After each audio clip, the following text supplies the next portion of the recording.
Tapos na, Sir Bon, yung inyong laruang NBUS Commander Gen 2. Alam ko, excited si Sir palagi dito sa shop pumupunta. Kanina lang, pinutok na po natin. So, ito yung gamit natin.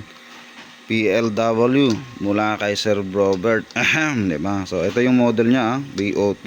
So, very con natin kasi maraming model si Sir. Marami kayong pagpipilian kay Sir Robert ng PLW. So, ang target natin kanina, ito. Yun ito siya. So pag i-measure mo yan, check lang natin. I-measure natin ang caliper. So pinapatama natin kasi ito mga ka-NBUS sa 51 meters. So saan na? Okay, focus. O yan, nasa 12.4 po yung diameter ng target sa video na susunod na makikita nyo mamaya.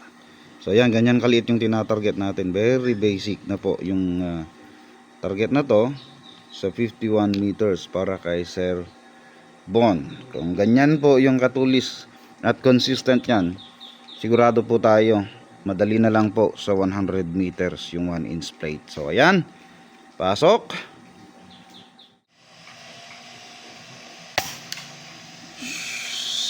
Sa pool, Sir Bon. NBUS Commander Gen 2 po gamit natin. Tignan nyo naman kung gaano kalait yung target. Okay, nagko-compensate na ako sa hangin. Sa pool talaga. So, eto yung 1 inch plate natin, Sir Bon. 1 inch plate po to. So, 51 meters.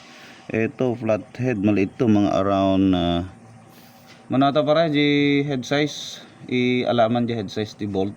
Then i-caliper mo di flat head. So maliit dyan. Tapos ito yung regular bolt natin. Yun yung regular bolt na head ng M6. Maliit.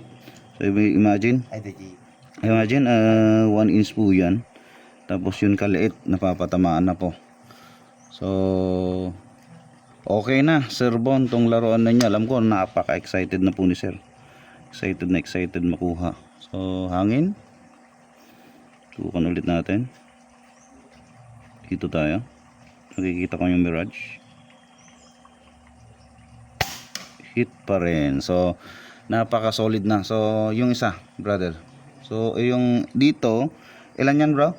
8.7 mm po itong usapan natin sir. 8.7 mm po yan. Tapos yung isa pa measure ma brother. Siyempre napaka basic na nung yung 1 inch. Yung maliit nga kayang kaya, halos wala tayong miss dito sa 1 inch. Siyempre basic na to. Diba? Very basic na. Okay, kulang tayo sa hole. Dito tayo. Iyon, nakuha natin yung dulo.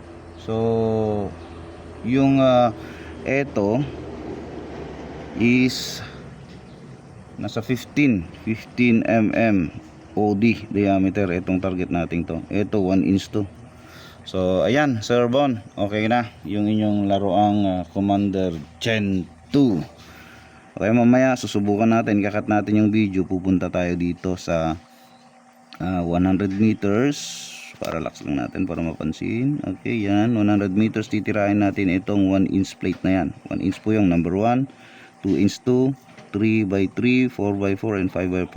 So yun ang goal natin, 1 inch plate. So okay na. Sa ganong katulis, madali na lang sir sa inyo yan. So post muna natin. Pero saglit lang, baka sabihin may daya. Tanggalin natin yung cellphone sa ating side cam. Para yung yung bolt na yung natin. Yung flat head, i-caliper natin, pakita natin. So ito na Sir Bon, yung laruang Commander Gen 2. So gamit natin ay isang PLW, okay, BO2 model. Yung caliper bro, caliper. So ito yung target natin kanina, maliit target. Malaki pa tong nilagay natin mas malaki to. M8 to. Wala ba yung M6? Yung M6 pre. Ayan Sir Bon, thank you po for trusting. Cut natin, kailangan kasing pakita by the end of the video yung mismong unit para totoo. Tapos yung muzzle velocity nito nasa 960 fps average. So ayan sir, very matulin na, pwede mo nang pasyalan kasi palagi si sir dito sa shop. Yan. So ang measurement ng bolt na tina-target natin kanina ay, takon mo bro, naka 0 na ba yan? Nasa 12. So 12.3. So okay, ayun, okay na sir. Thank you. Pwede mo nang sunduin yung inyong laruan.